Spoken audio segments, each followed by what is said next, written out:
So yeah, there's definitely a divide going on right now within the Starfield community. This is the hot topic today. Check it out. It says Starfield is not Cyberpunk for F's sake. And we're going to dive into this topic a little bit further.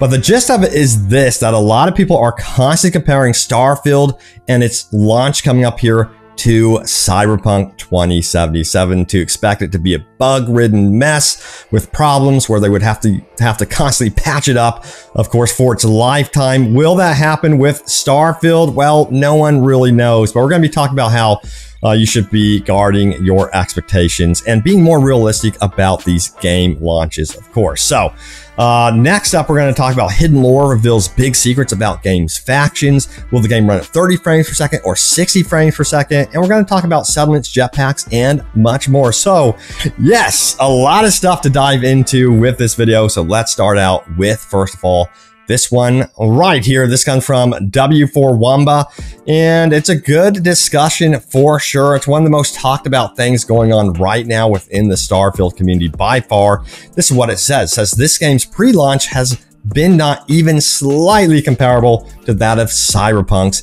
Starfield was announced 4 years before launch, not 8. Starfield has been sparingly shared with us. CD Projekt Red gave out every possible detail and then had to tell people why they were forced to remove all the cut content people were excited for. So you know what? One thing that I have noticed how Bethesda is handling Starfield is they're really trying to keep people's hype levels in check. And I think that's honestly the smartest thing to do with a game like this, because they have made big hits, of course, with Fallout and Skyrim, and people are expecting that again. And they are saying things, though. I will say Todd Howard has said some interesting stuff. He said, like, hey, it's going to have 16 times more detail. And yeah. Again, I just say keep your expectations guarded. But it says this: Starfield is a brand new IP with no known lore. Cyberpunk was created in the mid-80s and therefore had 3.5 decades worth of lore to be based off of. Starfield isn't being entirely marketed around a celebrity cameo being ham-fisted into the game. Listen, it has not been confirmed or not whether or not Keanu Reeves would be making it into this game. No, I'm just kidding. But anyway, yeah, you know, Starfield, it hasn't been reliant on a big celebrity cameo, of course. It really doesn't need that. And that's actually pretty cool. It seems that Bethesda is very happy about where Starfield is right now. It's in a playable state and they're very confident in it. But who knows? Maybe we'll see Keanu Reeves in Starfield. No, I'm just kidding.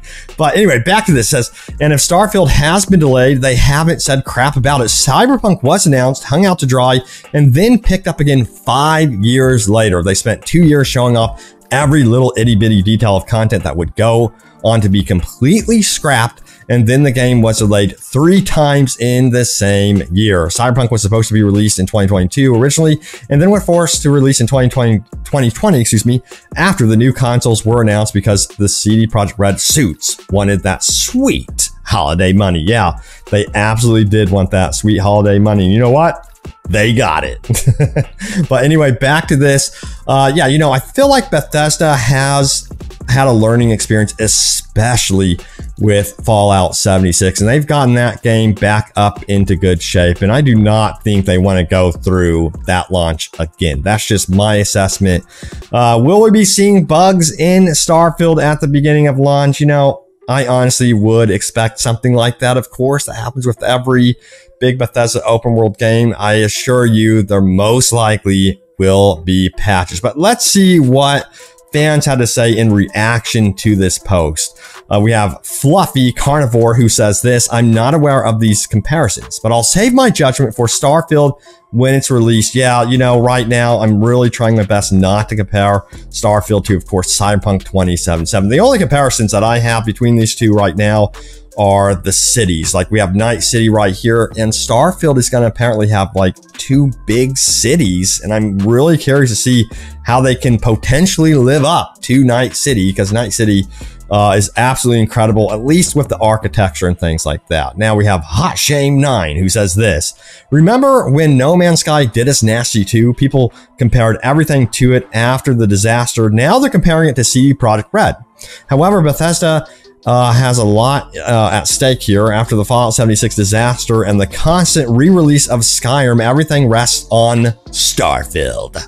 If they fell at it, we would lose hope in Bethesda and even lose hope in the Elder Scrolls 6 and Fallout 5 later on. And yeah, I definitely agree. If they fell at Starfield, that's an indication that something has gone horribly wrong at Bethesda. So I'm crossing my fingers that does not happen. Of course, I'm really rooting for this to be a good game. Now we have this one right here. Get giggy with it. It says, didn't Todd Howard say in the AMA that the game was fully playable right now and they were taking the time to fine tune it? Yes, they did. So yeah, they're going through the bugs, as much bugs as possible, I assume, to fine tune this game. You know, my expectations are you're going to be running into bugs here and there in the game, as long as it's not anything that's interfering with the story. Of course, that's what I was dealing with Cyberpunk, and I absolutely could not stand that at all. Now, let's get into some hidden lore stuff that was found recently about Starfield. This was actually seen, this document,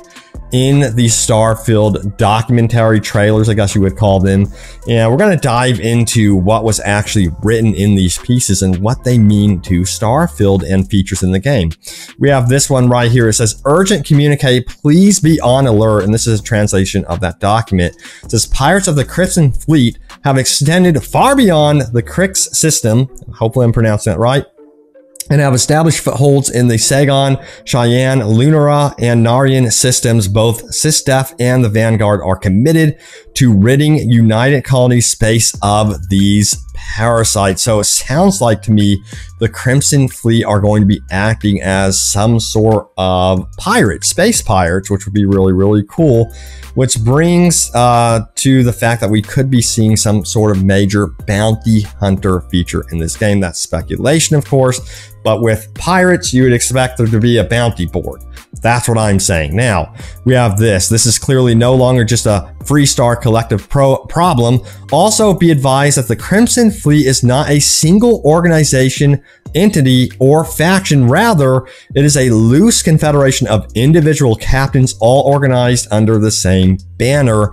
Shown here is the symbol, or Jolly Roger, they've adopted. Anyone displaying that symbol is assumed to be associated with the Crimson Fleet and can be terminated. So I think it goes on to say on site. So it's basically saying that there's going to be no penalty for taking down these guys. And it's also very noteworthy that they mentioned that this is like a ragtag group of different captains from, it appears, different factions, which I find particularly interesting. Yeah, they seem to be space pirates, but it could end up being something much more in the game. And I'm curious to see where this heads.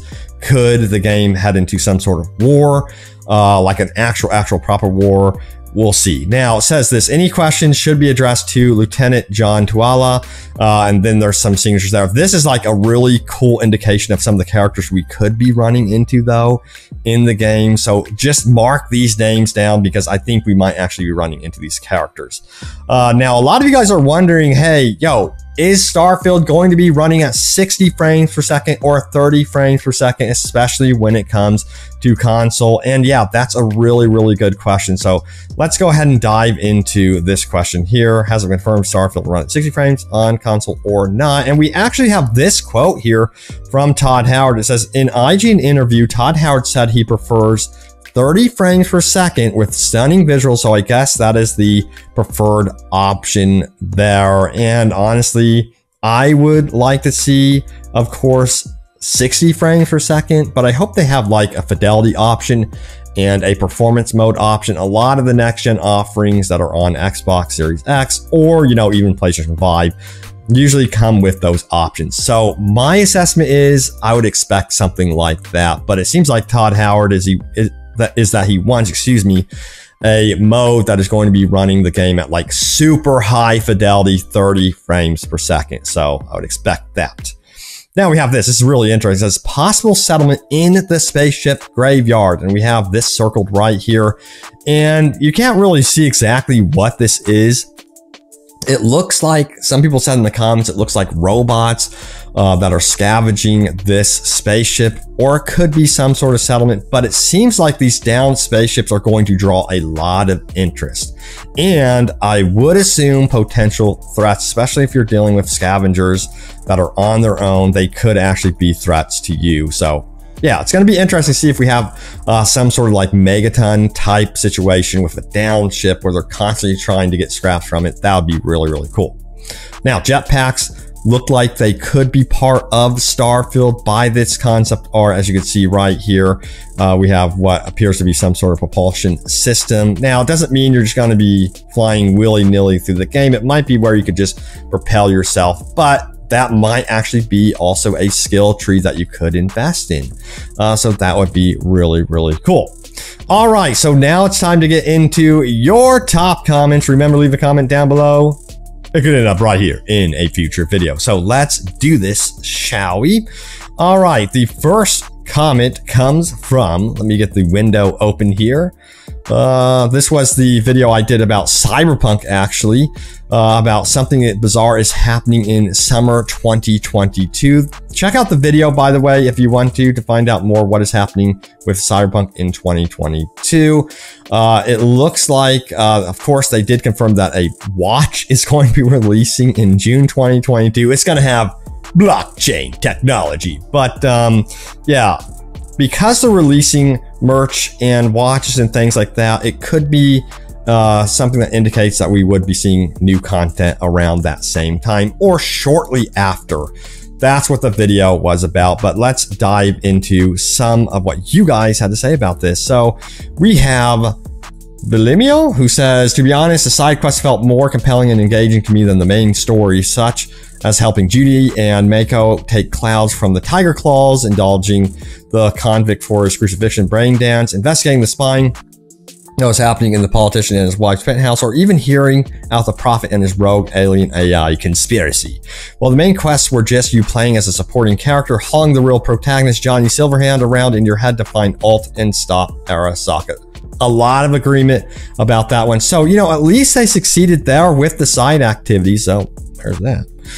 We have Ryan Everett that says that intro cutscene sequence with Jackie was such a missed opportunity. Couldn't agree more. Those 6 months should have been playable. One of the expansions should literally be called Life Paths Enhanced and make the life paths longer and add in those 6 months. Man, tons of people want to see that happen. Will it happen? My assessment is I highly doubt it. You know, I think they're just gonna, if they do anything with the game related to life paths, they're probably going to build something entirely new. Then we have the Inquisitor Herectus, who says this. This game has no tension when you get the chip. Maxer put it best, the main quest gives you a false sense of urgency when there is none. Every single character in existence urges you to finish the story and save your life as fast as possible, but it will never matter until the plot decides to matter. That is kind of weird. I always found that so weird when playing the game. If I can quickly say this, is how when you're playing Cyberpunk, you're like constantly dying in the game, but you can just roam around, do whatever you want. And it's kind of, it's fighting. This type of storytelling is fighting one another. So that's, I found that kind of strange as well. Now we have this. It says the game insists that you're weak and dying, but in actuality, you've killed thousands of people. The game should have been a lot longer. So you probably read, should have listened to the people that say they didn't finish The Witcher 3 because it was too long. They should have taken their time, no crunch, just steady punch in, punch out work, because the next time they say ready, when it's ready, people will look back at Cyberpunk and either laugh or have a cockeye. So yeah, yep, hopefully they're taking their time this time on the expansions. We will find out, but there it is. Latest happening around Starfield, and yes, some Cyberpunk stuff in there as well. Let me know if you guys are hyped for Starfield. What do you expect it to be like in your mind realistically? Or do you have something else on your radar for 2022 altogether? But sound off in the comments down below. But thank you so much for watching. Hope you enjoyed the video, and I will see you all next time. Take care.